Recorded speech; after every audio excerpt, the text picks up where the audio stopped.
Salve! Sejam bem-vindos a mais um episódio da Suma Teológica em forma de catecismo. Hoje iremos abordar das pessoas divinas, o capítulo 4. Primeiramente, vamos fazer a nossa oração. Em nome do Pai, do Filho e do Espírito Santo. Amém. Inspirai ao Senhor as nossas ações e ajudai-nos a realizá-las, para que em vós comece, para vós termine tudo aquilo que fizermos, por Cristo Senhor nosso. Amém. Santa Maria, Mãe de Deus, rogai por nós. Santo Tomás de Aquino, rogai por nós. Em nome do Pai, do Filho e do Espírito Santo. Amém. O que quereis dizer quando afirmais que Deus é um espírito em três pessoas? Que há nele três pessoas, cada uma das quais se identifica com Deus e possui os atributos da divindade. Quais são os nomes das três pessoas divinas? Pai, Filho e Espírito Santo. Quem é o Pai? O que, sem ter tido princípio, gera o Filho e dá origem ao Espírito Santo.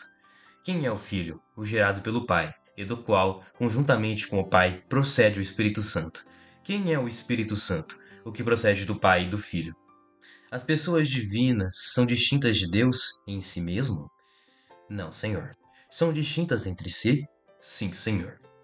O que quereis dizer quando afirmais que as pessoas divinas são distintas entre si? Que o Pai não é o Filho nem o Espírito Santo. Que o Filho não é o Pai e que o Espírito Santo não é o Pai nem o Filho. Podem separar-se as pessoas divinas? Não, Senhor. Estão unidas desde a eternidade? Sim, Senhor.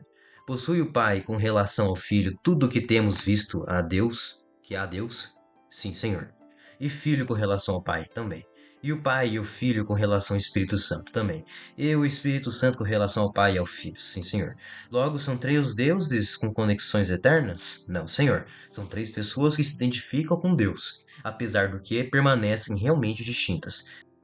As pessoas divinas formam sociedade? Sim, e a mais perfeita de quantas existem. Por quê? Porque, sendo três, cada uma delas possui de modo infinito a perfeição, a duração, a ciência, o amor, o poder, a felicidade, e todas e cada uma constituem a sua própria bem-aventurança no seio da divindade. Como sabemos que há três pessoas em Deus? Porque Ele mesmo nos revelou. Pode a razão humana, sem o auxílio da fé, perscrutar a existência das pessoas divinas? Não, Senhor. Como se chamam as verdades inacessíveis à inteligência e que só pela fé conhecemos? Chamam-se mistérios. É por conseguinte um mistério a existência das pessoas divinas? É mistério e o mais profundo de todos. Que nome tem? Mistério da Santíssima Trindade. Poderemos chegar a compreendê-lo? Sim, e com o seu conhecimento seremos eternamente felizes. Poderemos nesta vida entrever alguma coisa dos admiráveis segredos do mistério da Santíssima Trindade, estudando a natureza das operações dos seres espirituais? Sim, Senhor. Dois são os atos imanentes do ser espiritual: entender e amar, e em cada um se estabelecem relações de princípio a termo e de termo a princípio de operação. Daqui se deduz, conforme o que ensina a fé, que o Pai, no ato de entender, é princípio, porquanto diz e pronuncia um verbo, e o verbo tem relação de termo, dito ou pronunciado. O mesmo sucede no ato de amor. O Pai e o Filho formam um princípio de amor com relação ao Espírito Santo, que é o termo. E que qualidade divina se funda o mistério da Santíssima Trindade?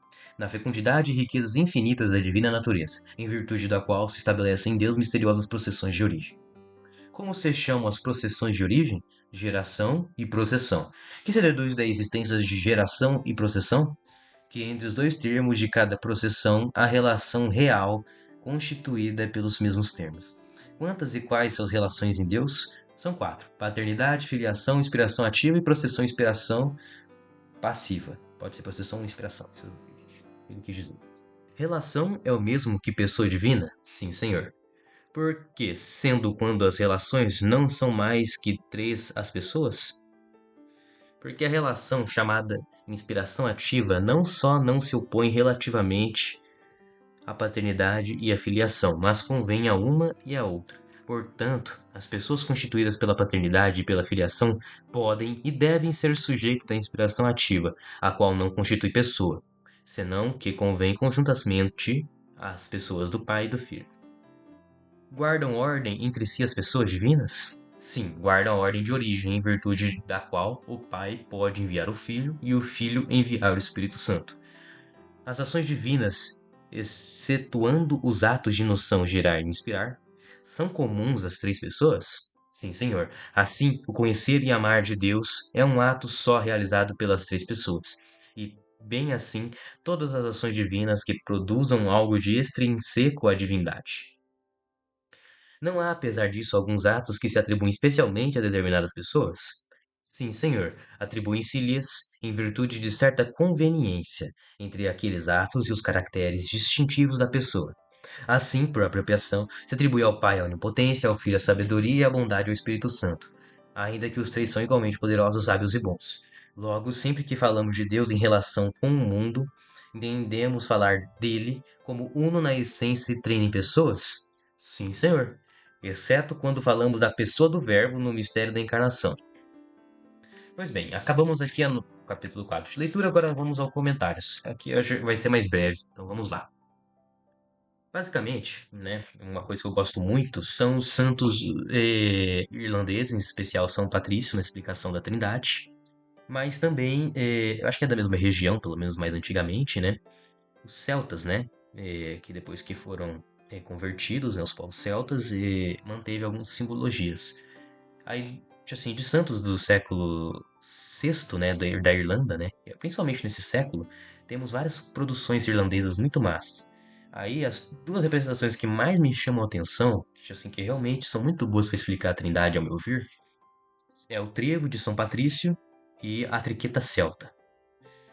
Vou hoje fazer a explicação de São Patrício da Trindade, né, ou melhor, para tentar compreender, né, afinal não é possível compreender plenamente.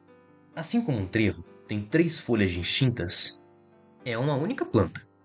Deus é um só, mas existem três pessoas. Então, são três folhas distintas. Essa folha de cima, né, folha do lado direito, e essa folha do lado direito no lado esquerdo. E assim vai. Só que todas são trevo, entendeu? Basicamente é isso. Então, são distintos, mas unos, entendeu? Distinto e uno ao mesmo tempo. Tá. Segundo comentário. Aqui fala, né, que o filho, ele é gerado. Vamos explicar isso. É algo assim que está no Credo Constantino. é, Con- Credo Niceno Constantinopolitano. Agora foi. Tá. Nesse credo, ele é falado, filho, né? Jesus, gerado e não criado. É justamente essa filiação, uma relação divina. E a procedência do Espírito Santo, né? O Espírito Santo, né? Ele, na nossa visão católica, ele procede do Pai e do Filho. O Espírito Santo, sendo procedido pelo Pai e pelo Filho, né? Ele, tipo assim, é o único princípio do Espírito Santo, o Pai e o Filho. Não é tipo algo separado. É um princípio onde os dois agem conjuntamente, entende? E quem que vai contra isso, por exemplo, é o que os ortodoxos negam, né? Justamente esse filioque, que o Filho dá essa procedência do Espírito Santo conjuntamente ao Pai, entendeu? É meio que uma mistura, se não me engano, da palavra latina filho com quoque. Quoque também, né? Então os ortodoxos, eles dizem que o Espírito Santo procede só do Pai. E por fim, vamos aqui agora só dar um esclarecimento dessas relações divinas das quatro, né?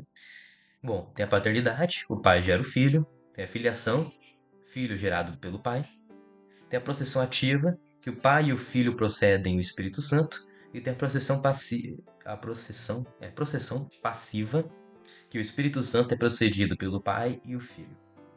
Basicamente é isso, nosso quarto capítulo. Vale.